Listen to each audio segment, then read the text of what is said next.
That Pacific Ocean is mighty large, but there'll be no rowing the boat at USC this season, despite the opener against Western Michigan. We bring in Nick Dempsey from Conquest Chronicles, always the star on the stage when we talk USC football each and every Wednesday night right here on Mark Rogers TV. Right, Nick, we've got the schedule release. It's always interesting to see because the things that I look for are, of course, who do you play in the non-conference schedule? And you miss games within. So, for example, the Pac-12, you've got the 9 conference games, meaning you've got 11 potential opponents. So who don't you play? Are you missing a toughie, or are you missing the bye week against, i.e., Oregon State, as has been in the past? So your thoughts about a schedule that starts with a team that made the Cotton Bowl this past season, but why I say no rowing of the boat, no PJ Fleck there at Western Michigan, because he has, of course, moved on to Minnesota. Yeah, I'm going to go out on a limb and say when USC scheduled Western Michigan, they probably had no idea of who PJ Fleck was or what he could do. But 3 home games to start the year off. Western Michigan, probably not going to be the gimme game that the rent-a-victim, if you will, that USC was probably anticipating. Then they got their normal early matchup with Stanford the next week, and then Texas at home, I think is interesting. Texas has really struggled the last couple years, but they just brought in a new coach. Will he get it turned around by then? I don't know. It should be interesting. This Texas USC game strikes me as totally about recruiting, and UT wants to get into Southern California. Southern California absolutely wants to get into the hotbed of Texas. So that should hopefully be a very interesting matchup. Hopefully it goes better for USC than Alabama did this year. At California, then Friday night at Washington State, I think is that's just sort of screams trap game, because it's really tough for anybody to go up to the Palouse and win there, especially on a Friday night. Weird things just happen on Friday nights in college football. I don't know why. I don't know what's behind it.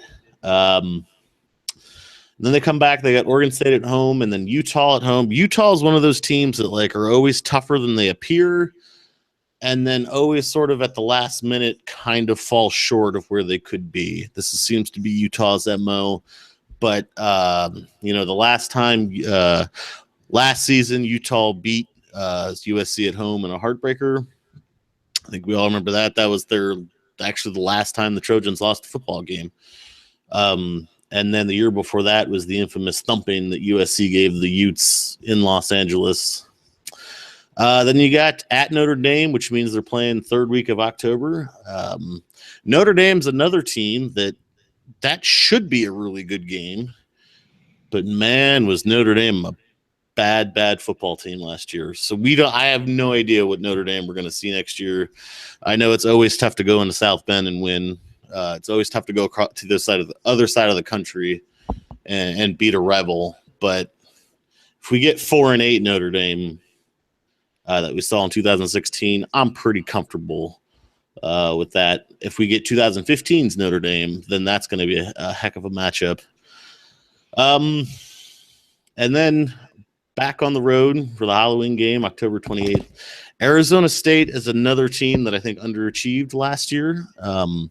Could be really interesting game, or it could be another blowout. The Arizona Wildcats, I'm sorry, my apologies to the Wildcat Nation, but until they show me otherwise, I'm not really worried about that game at this point. Now, the last 2 weeks, this is where it gets interesting. They go on the road up into the mountains at Colorado. That could be a really good game, assuming Colorado is for real and they're not a fluke. This wasn't just like a one and done great season. Real great things are happening at Colorado. Assuming that could be a really, really interesting matchup, possibly with national importance.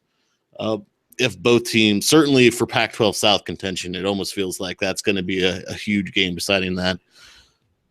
Excuse me. And then the next week they've got UCLA. They wrap it up back in the Coliseum. You're talking rivalry, so it's always going to be intense.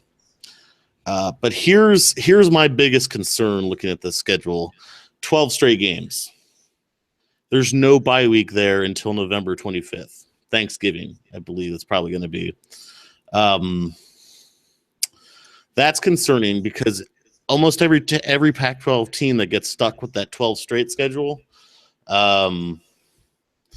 almost always underperforms their abilities. In 2016, it was Stanford, picked to win the conference, grossly underperformed. The year before that, I believe it was Arizona. But it was an absolute dumpster fire. So my biggest concern is not necessarily any one of these teams. In fairness, there's no like block stretch of games where you think, oh, they can't get through that. It's the lack of a bye week. Going 12 straight's really tough to do. I'm not even sure you go 12 straight in the pros without a bye week.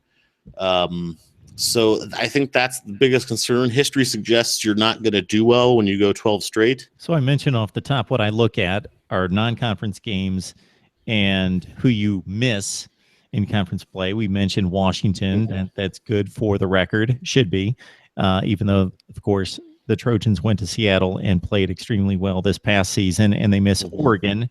We don't know what kind of Ducks team is going to show up under Willie Taggart in year one.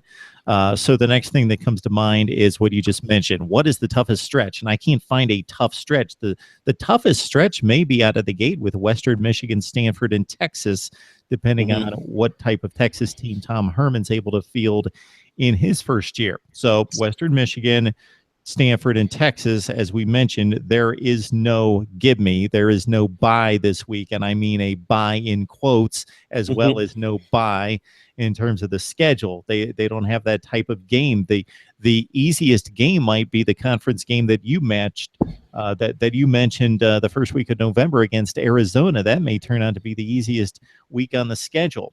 So the Texas game will have all the trappings of a prestigious matchup. We'll see how good Texas is. They will have 2 games under their belt, but the scene shifts, I know, from the Rose Bowl to the LA Coliseum, but USC is going to have the dark jerseys on. Texas is going to have the road whites. It's going to have possibly, as it moves to a night game, possibly at that point in the season, even if Texas turns out to be a dumpster fire, they might be 2-0. So we'll have at least the trappings of a huge game. And so it'll have that nighttime look that will be reminiscent of what it looked like at the Rose Bowl 11 years ago for the national championship game. Besides that, again, not a gauntlet. It looks difficult because UCLA, Notre Dame, and Texas are down. Will they be down in 2017? Yeah. Time will tell. But it could be an extremely difficult schedule, one that I ranked as easily one of the 5 toughest schedules in college football last year. And certainly USC doesn't dodge anyone, so I give them all respect. They can't vouch for the other program and run their program for them to make sure that Notre Dame's Notre Dame and Texas is Texas, but they certainly schedule as tough as anybody in the country year in and year out. Yeah, and this is I think you're right. This could turn out to be one of the toughest schedules in the nation. It could also turn out to be one of the easiest. Western Michigan without PJ Fleck, maybe they're not that great. Maybe Stanford can't quite get things turned around, and they're not as great. Texas is a first year as a head coach. Or with the new head coach, maybe Arizona State once again underperforms. Maybe Utah doesn't quite get to 8-4 again. Maybe Notre Dame and UCLA are also big flops. Maybe Colorado was a fluke, and they were a one and done. So there's a bunch of bowl eligible teams here on the schedule. There's a bunch of teams on here that could and possibly should compete for the New Year's Six bowl games. There's also a lot of teams on here that fell well below expectations coming into 2016. So a lot of question marks on the schedule, but I think USC is talented enough to beat any team on this schedule that we're looking at. But what I don't know is if they can do it 12 straight times. So at least I got half of what I wanted, and that's a USC-UCLA final game of the season. So for the USC schedule, it works out that way, but UCLA most likely, without looking at the Bruins schedule, will play Stanford as they have in recent years as their final game, I'm guessing. but the potential bye week comes in on November 25th for USC before the Pac-12 championship game, or it's just the end of the season and you wait for your bowl game and have an extra week off to practice. All right, it's the USC schedule release for 2017, and it's pretty intriguing with the likes of Western Michigan, Texas, and Notre Dame out of conference. Nick Dempsey from Conquest Chronicles joining us to knock out our weekly USC segment. Thanks a lot, Nick. Anytime, Mark.